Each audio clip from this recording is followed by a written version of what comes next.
Welcome to Comic Wars. Think of the show as Fight Night, but without the mess of actual combat.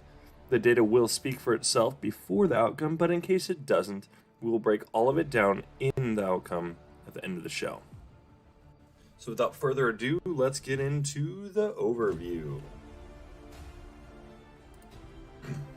First things first, if we had a guest, this is where we would do intros, little details about that guest, where you can find their content, yada yada yada, and of course we'd get into their guests. And if we had, I'm hoping before at least the end of this season, we're going to be able to have more or less a roundtable discussion on this. I'm still in the process, but of course this is season 3 and no guest yet, so keep your fingers crossed, but don't hold your breath. We very well could have some speakers come up here real soon. Like I said, just waiting to hear back for confirmation here.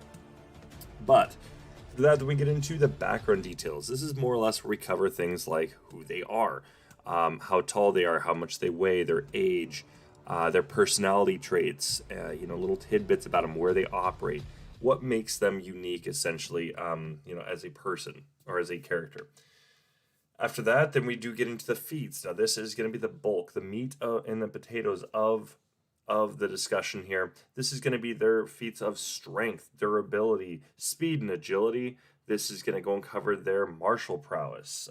This is going to go and cover their ingenuity in combat, any powers they may have, equipment they come with, all of that. All right. After that, of course, we get into the data analysis, pros and cons. Now, these are all tied up with the feats together. This is where we start actually breaking down the science, the math behind it, how hard maybe this character needs to swing to be able to create this amount of damage.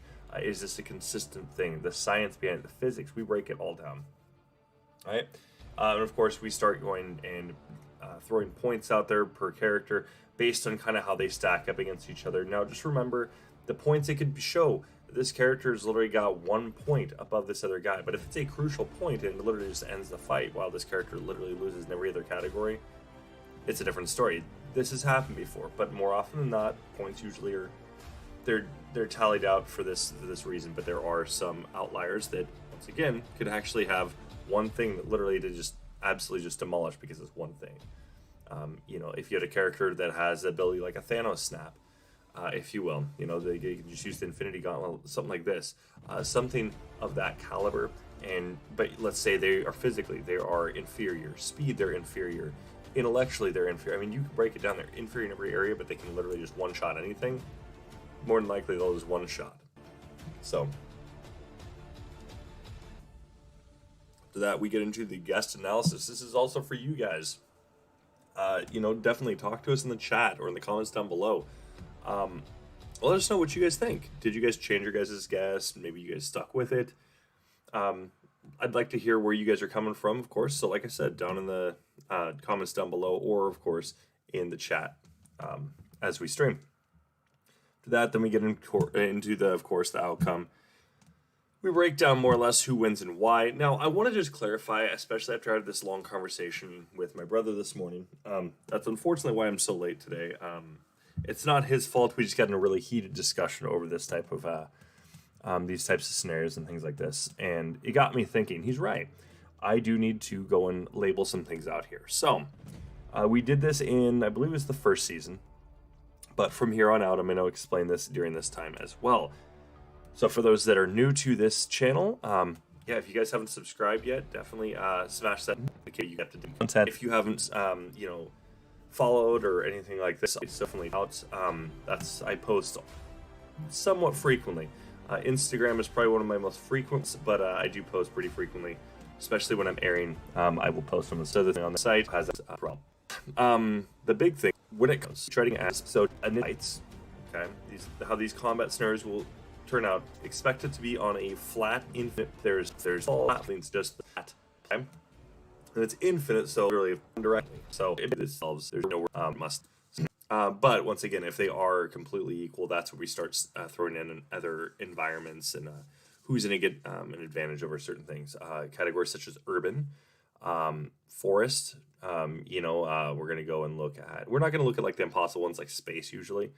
That is exclusive for a specific tier of character. But for just the average characters and all this, we're going to have on here spaces, not one, these kinds of scenarios where you're like in a vacuum or anything like that. But we're looking at things like area, jungle, at rain, that urban looks. Where these basically, we're going to go and give up all these different, there's hundreds, honestly, hundreds of different battles. So that's why I like to go and just start off flat, literally just advantage at all. That's also an advantage for some characters. We're not just named character. Stream load on computers. I ended up over a little late, so I do apologize. I literally had to get up and get in. Then I got home and I had to rush to get home, and in Wallachia. It's modern day Romania now. And of course he has gone to Japan. He's been all over the world, but those are the two areas where we see that he's actually been. A bit about him, he has access to the Belmont family monster hunting vault and has access to all of his father, Count Dracula's, libraries and scientific equipment, and he's also briefly trained with Trevor Belmont and Sypha Belnades. So he does have training on how to fight against magic, how to use magic. I'm in trouble clearing my throat and all this because I'm still a little sick from the weekend. But he has access to a wide variety of all that. He knows how to fight against any monster you can think of. So he doesn't even libraries. So right. So strength. He's comparable to Count Dracula. He is significantly smaller. So Count Dracula, if he were to be smaller, potentially actually be weaker than. He's a half human, half vampire. Typically, it's really odd. They're usually right. It's typically pretty similar. So, but he's comparable to Count Dracula physically. So we're things like stone. He can easily break with just swinging at it. Wood, all that. He's going to easily able to do that. Monsters and things like this that are kind of like thicker skinned, or they're more like kind of like a golem and things like this. They can actually break right through them pretty easily. He's also capable of doing this with his weapon as well. For durability, he's tanked hits from Dracula. So once again, taking hits from somebody around the same, close strength to him. He's tanked hits from the vampire to kill vampires. But all this him actually just hurts him. And that was used by Trevor Belmont. Survive blows from the Time Reaper, who is capable of destroying the entire the Castlevania multiverse. Okay. That one's a little bit iffy, but yeah, at the end of the day, he's capable of surviving blows from. Not necessarily he doesn't really come out unscathed. As for speed and agility, he can move quick enough to create after images as he moves through the battlefield. Now, that is 1,000 miles an hour to create actual after image, just one after image, 162,000 miles per hour. So he's going to be going at least this on the battlefield. He's also easily able to transfer, and that's also when he's using his special little ability. It's magic based, so just keep that in mind. So it could technically be slower, but end of the day, I found nothing really suggest that would be the case. I mean, typically when you see him, he's fighting at night. Which then you could also say, well, the darkness can also help with that. And you kind of see there's ways to create almost like after image type of effects. When I just said create this through the Castlevania series, him using his technique with the Alucard sword. He can go and just quickly get behind somebody, swing at him, and come right back. Goes right through. It's just an after image at the end of the day. So he easily transforms between his Dhampir form. Wolf, Bat, and Mist within a very short time frame during combat, and he never tires due to his vampiric lineage. As for his combat capabilities, he's a skilled martial artist, but he also specializes in swordplay. He prefers wielding a sword and shield.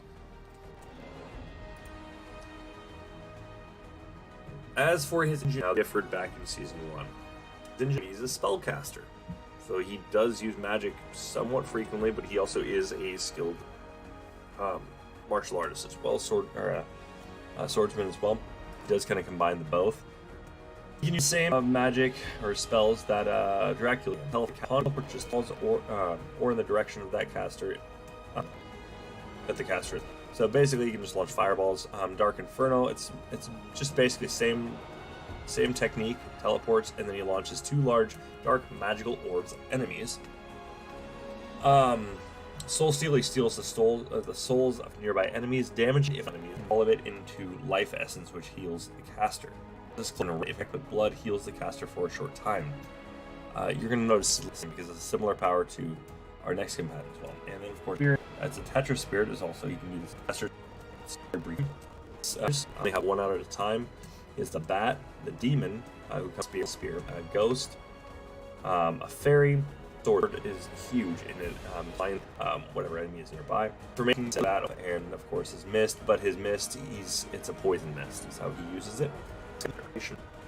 And his equipment, we have Alucard. He has the Alucard shield. It's a very durable shield, very very strong. And the Alucard mail, it's an incredibly durable holy mail capable of enduring attacks even from Dracula himself. When wearing it, Alucard receives enhanced resistances against fire, lightning, and magic. And he also has a Twilight Cloak, which is a durable cloak. It's very, very durable. So. But he also comes with throwing knives, holy water, throwing axes, holy ashes, holy Bible, holy cross, stopwatch, rebound stone, and the Agunia, which is essentially just a lightning bolt. So, I wanted to throw this, holy water, ash, Bible, and cross for holy relics he can use. The Dhampir, it can hurt him if somebody else were to use them. But I mean, you think about some of these weapons here, the cross, for instance, in one direction against his weapons. Well, I don't want to say weapons. He can't utilize the same techniques that the Belmonts can with them, but he can use them. So, I'm not going to get into the Belmonts, but essentially you had holy water that they can, like, Richter Belmont was able to utilize a move called, what was it?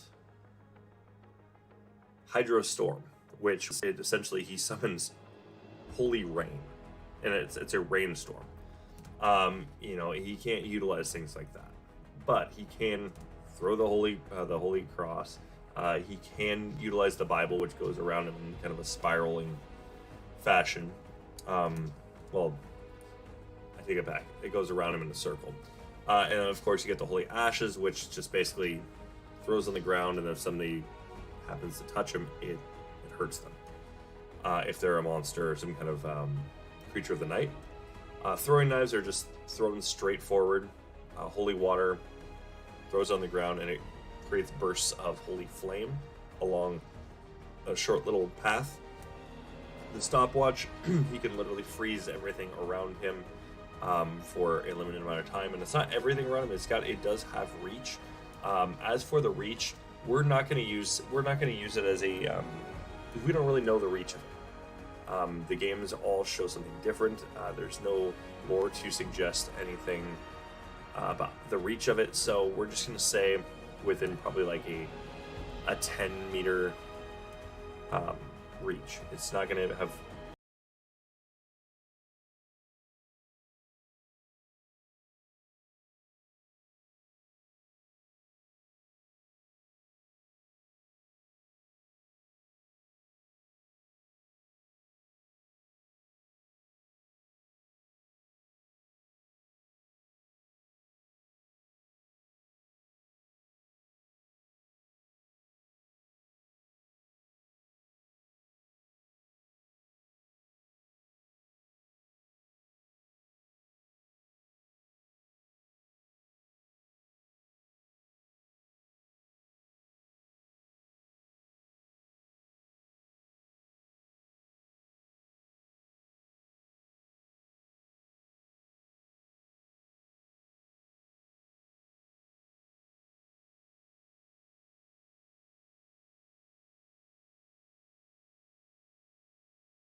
far reach. Typically, it affects a whole room. Sometimes goes beyond that and goes on a time limit. Oh, and of course, there's the rebound stone, which literally just bounces. In Agunia, it's essentially, from what I gather, just like holy lightning. So, had other characters in the past, very, very mission oriented. He's doing this in the fight, so he's not going to hold back. Little tidbit: he is one of the sacred ancestors' children, culminated from a human female making a Dhampir, which is a half vampire once again. As for his strength and other feats, well, his strength, he can easily cut a tank in half with a single slash. Now, this requires at least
.07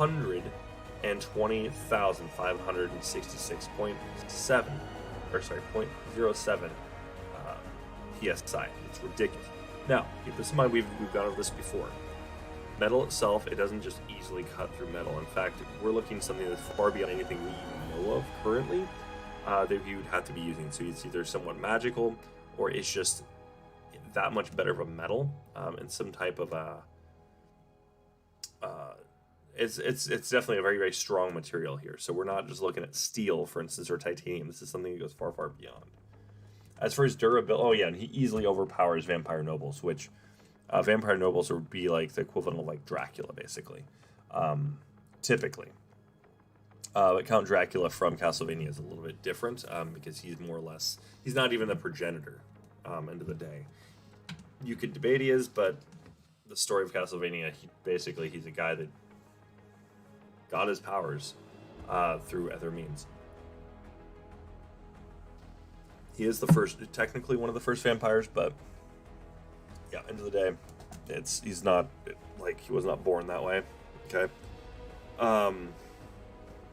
As far as durability, he's capable of withstanding attacks from powerful mutants and vampire nobles, such as even Magnus Lee, who is basically, the way they portray him, it's essentially like the original Castlevania's Count Dracula, with like the kind of like shorter white hair.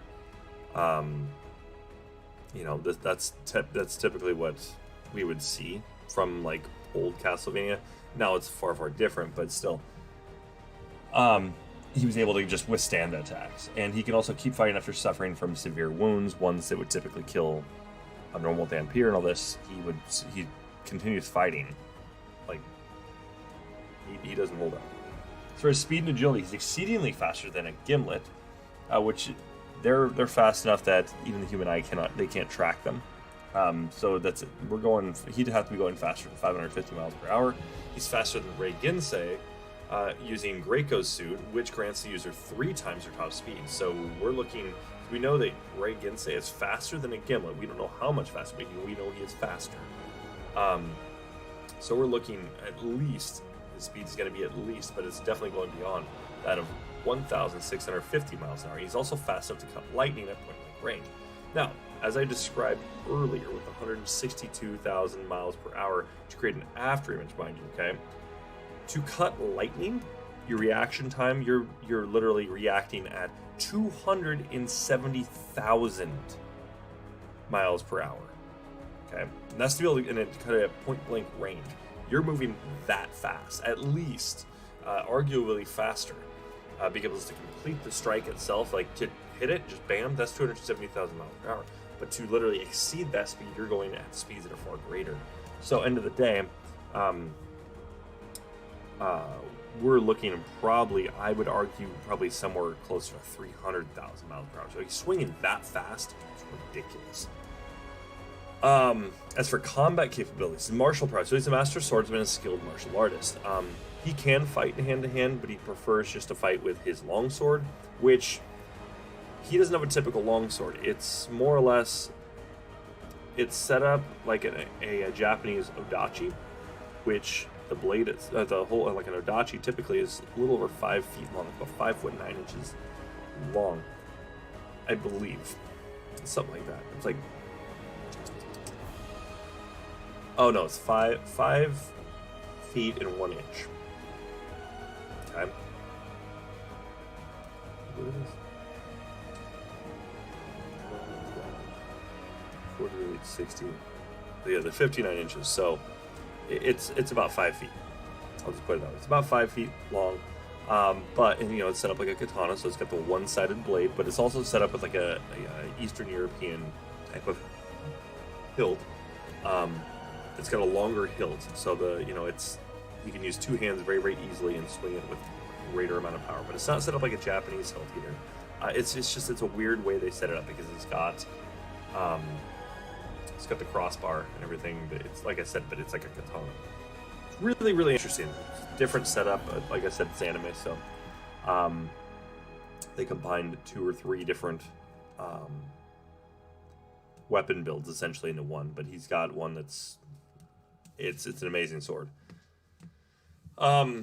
But his ingenuity, he utilizes thousands of years of hunting monsters to strategize how to defeat his opponents. Now, he doesn't have the likes of knowledge on that as far as we know, on how to beat things like, death itself, like the actual embodiment of death, or the avatar of death.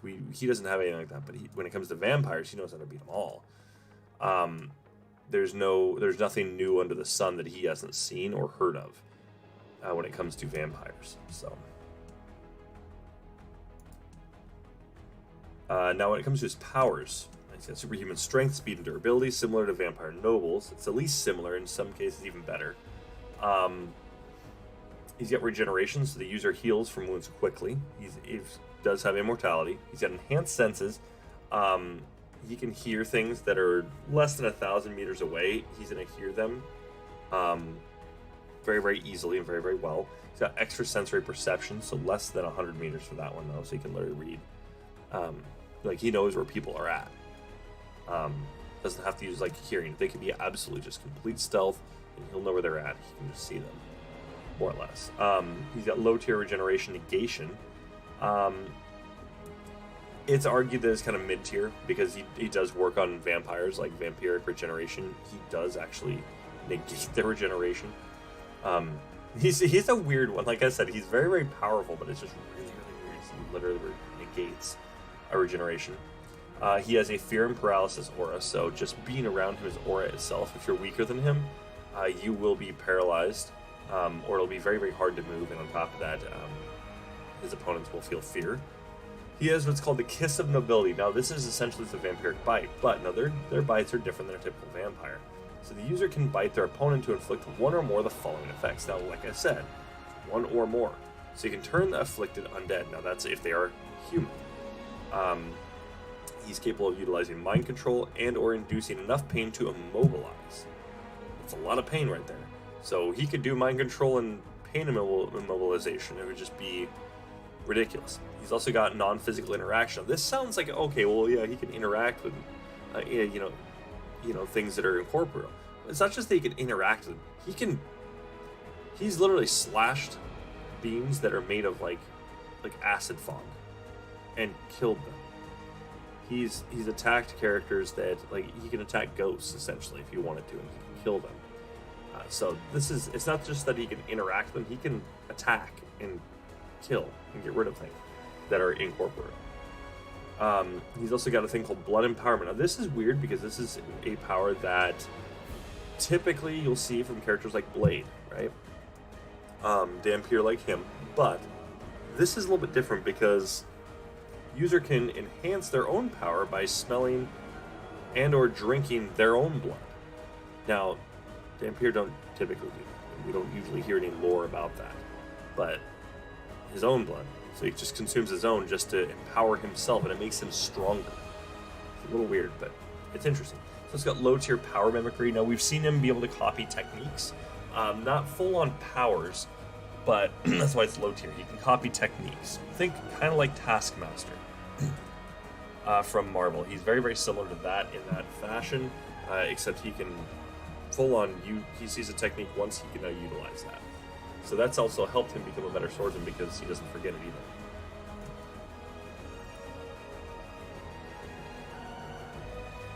either. And it's not that he's by himself in this. He has Lefty with him, which is his left hand. It's literally a sentient. It's not even his hand. But it comes with powers, so it can resurrect you. After things like, for instance, being impaled in the heart by a wooden stake to kill him, he can just bring him back.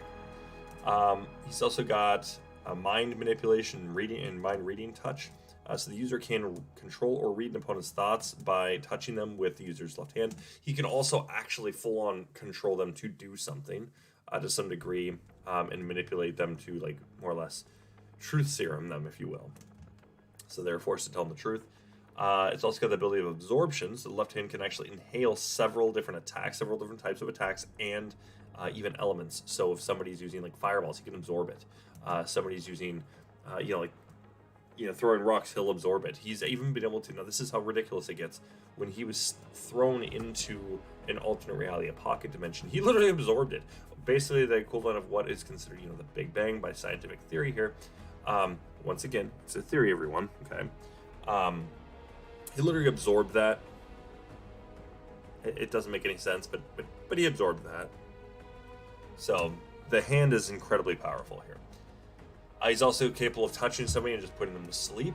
He's got a resistance to biological, empathic, mind, pain, and sleep manipulation. So good luck on being able to control his mind. Won't happen very easily. You can't induce him with fear. So for instance, like how we went over the Volturi in the Edward Cullen versus Jacob Black episode. The Volturi themselves, like, they have one there, her name is Jane. She literally has the ability to just induce an extreme amount of pain, but to the point of killing, or just absolutely, she can even kill a vampire, from what I understood. She wouldn't be able to do that to D.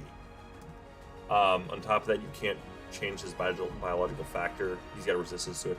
He's literally come back from things like, for instance, his organs being turned into the likes of being transmuted into basically suns. Like, he had suns and all this. And when I say suns, I mean like the sun. And he had little miniature suns that his organs were transmuted into. And he literally said, nah, that's not going to work because of his left hand. It's ridiculous. He's also got enhanced extrasensory perception, so his hand actually goes beyond what the likes of D can even do, and he has also got enhanced mind manipulation. He can use this to block as well, so others that are trying to, use telekinetic, or not telekinetic, but mental attacks. So, like an astral projector, things like this. Good luck! Now, when it comes to his equipment, he comes with his longsword, which is approximately 5 feet long. He's capable of cutting through metal, wood, mutants, humans, and vampires with ease, but can be stopped by vampiric noble weaponry. Okay. He also comes with the blue pendant, which renders most electronics useless, and he's also got wooden needles, which are essentially just small wooden sticks fashioned to look like needles. So that is what. Oh, that's right, we have more. I forgot about this. His weaknesses. So he actually, Alucard's got weaknesses too, and I'm going to go over that here in a second because I didn't actually cover them initially. They both technically do have weaknesses to holy objects and water. Now the difference is, Alucard is completely immune to the sun. The sun doesn't do anything to him. Now that is true for D in most scenarios here, except he can suffer from sunlight sickness, so that's why he's covered head to toe, and he's He's got his really wide brimmed black hat, and he's always wearing a cloak and all this, because he can be out in the sun for a short amount of time, for hours, but end of the day he can suffer from sun-like sickness, which then he has to bury himself. He's also like basically to the point of like he can easily be killed. So he does have weaknesses, but that is it. So what do you guys think so far? Who do you think takes this and why? You guys have anything here? I'd like to hear. Alright, no? Alright, well, let's get right into the points here. So we're going to start off when it comes down to it. Alucard, when it comes down to background, he is lacking on a few factors here. It comes to height, so his reach, so Alucard's reach versus D's reach. D absolutely outclasses him. He's bigger. And just to show this off here, you've got 6'3"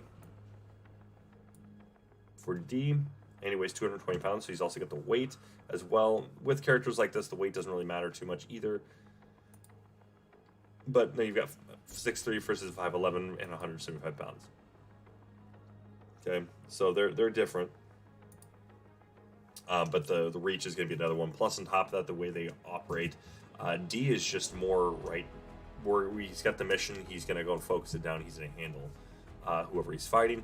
While it's a little bit different with Alucard, because Alucard is going to be kind of like down on himself and things like this. Doesn't make a difference on bloodlusting. His personality does matter on this as well. We've, like I've stated before, personality traits like this do matter on how they actually operate. And D absolutely just outclass him. There's no contest there.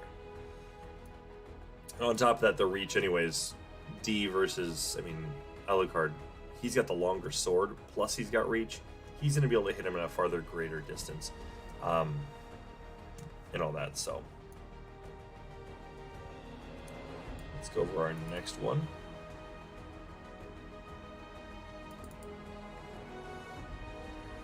Which is strength.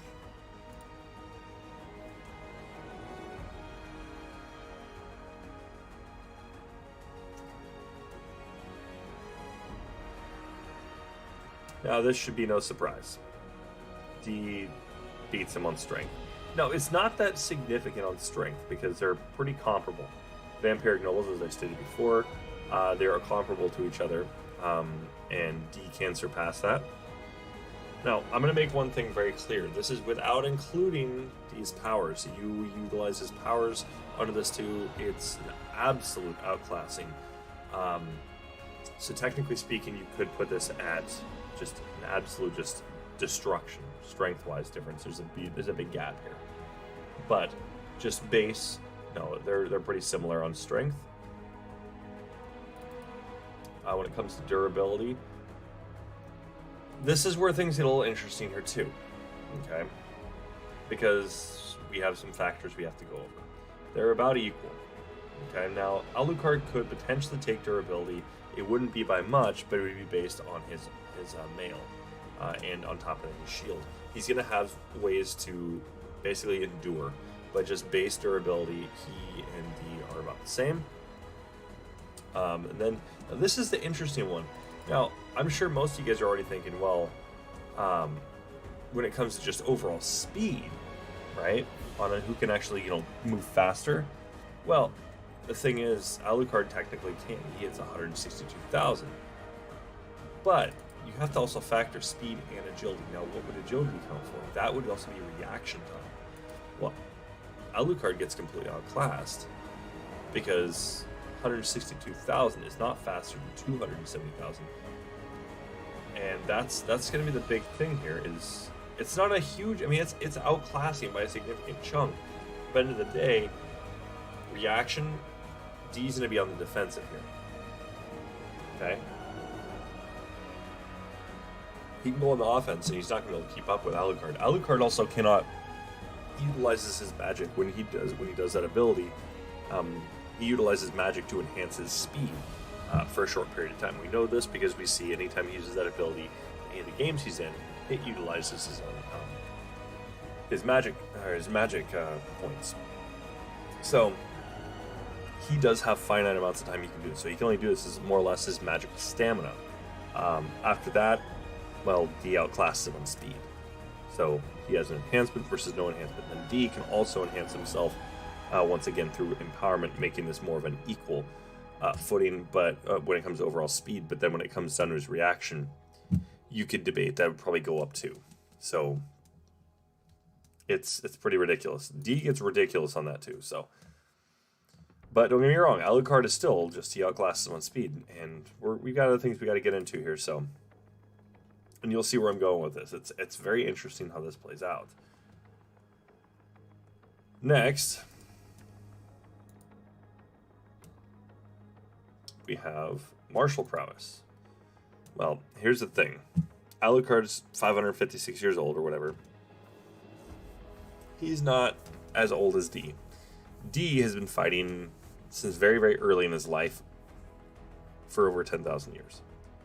He's got experience on his side. Now, when it comes down to it, he's actually a master swordsman.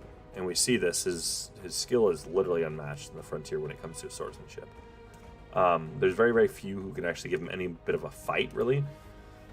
And usually it takes some like high-tier vampiric noble to actually be able to do so. And usually, even then, it's not based solely on swordsmanship. Those he's fought, it was when it came down to his sword match, D absolutely just demolishes. And this would be no different when it compares to Alucard.